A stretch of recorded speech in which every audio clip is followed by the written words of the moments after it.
The People's Progress Party, or PPP, of which Sir Julius Chan is the leader, is one of a few of the old parties since independence, and it has always prevailed at every election with enough members to be a force either in government or the opposition. PPP is a working party. A lot of people don't know that. Most of the machinery of government, most of them were created by PPP. Let's begin with the central bank. Okay. I was asked by Les Johnson, the administrator of this country, that you got no choice, you got to take finance.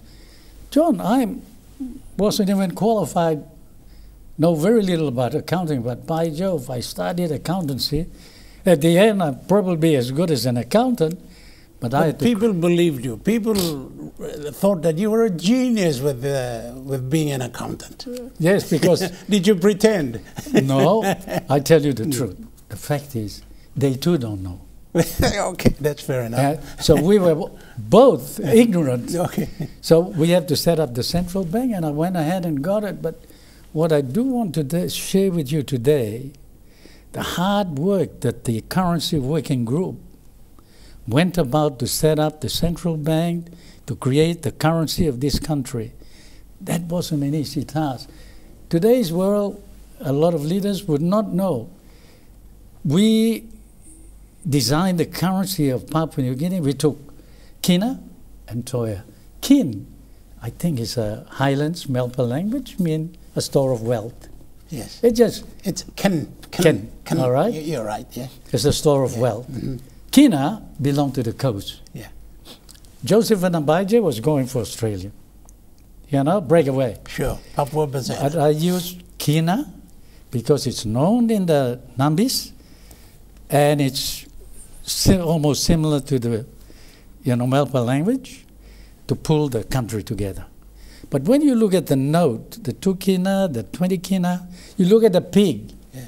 Nobody knows that they are wild pigs. And pig belong mumuya. Because traditionally, we use wild pigs for big ceremonies. They are wild pigs. When you look at it, the teeth go this way. We just did not go and print a car and a boat that all these notes are now displayed with all this modern thing. We went and looked. And you look at some of the features at the background of the notes, you see the carvings of New Millen Bay, the carvings of the mist from New Island, and the tambu from Tolai. It took a long time. A lot of people will never understand it, but we took a long time work. A lot of thought went to it. A lot of thought, a lot of work, and a lot of sleepless nights.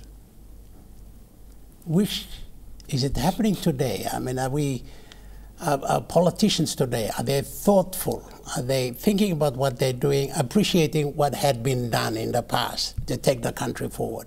We're into an election time. We have a good quality of young blokes coming up. If some of them, if all of them, when they practice a little bit of humility and use their ingenuity to push for the thing that matter. The things that matter is how can we lift the people from this level to the next level? Yeah. You see, in Papua New Guinea, when one group of people get into government, all his friends get everything, and all the people who didn't vote for them don't get anything at all. So that is why we have ups and downs. When somebody else get in, their supporters get everything, and the others, their opponents, get nothing. You can't run a country like that. You have to be fair to all. And I think time will tell. People will understand.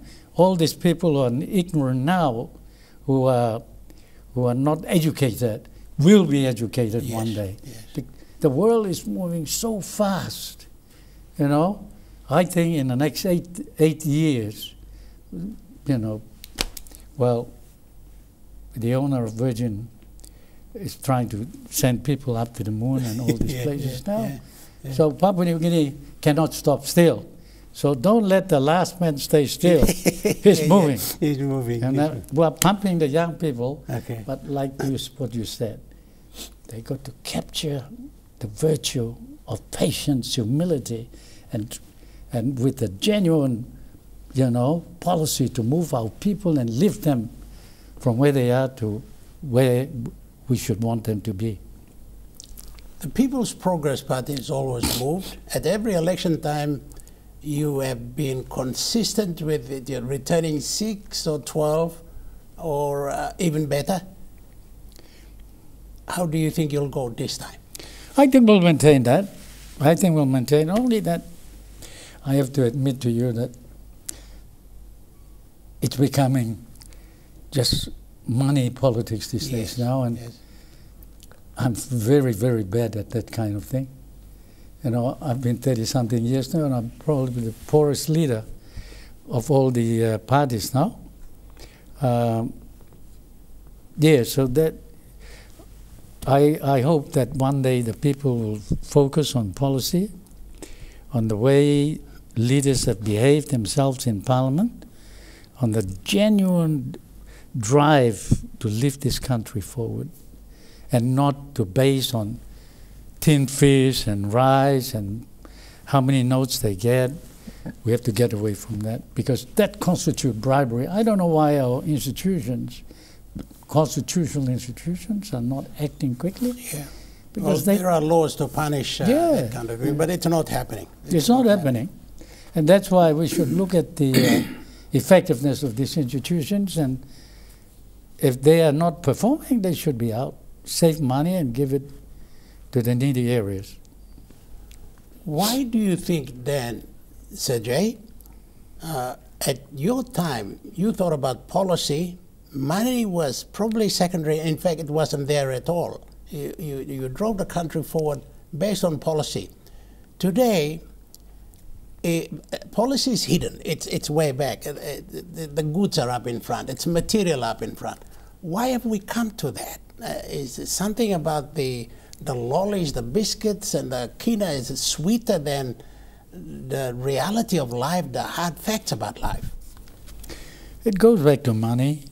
Money is the root of all evils. And I suppose when we didn't have it, everybody was honest at that time. They go and dig their own potatoes and eat it. But when money came into being, it becomes the politics of the day. Yes. And worse, I've been there for a long time, but I see some young people just came yesterday and they just overshoot me and become billionaires and millionaires. Wow. Well, our people, our voters, must vote for the right people. Huh?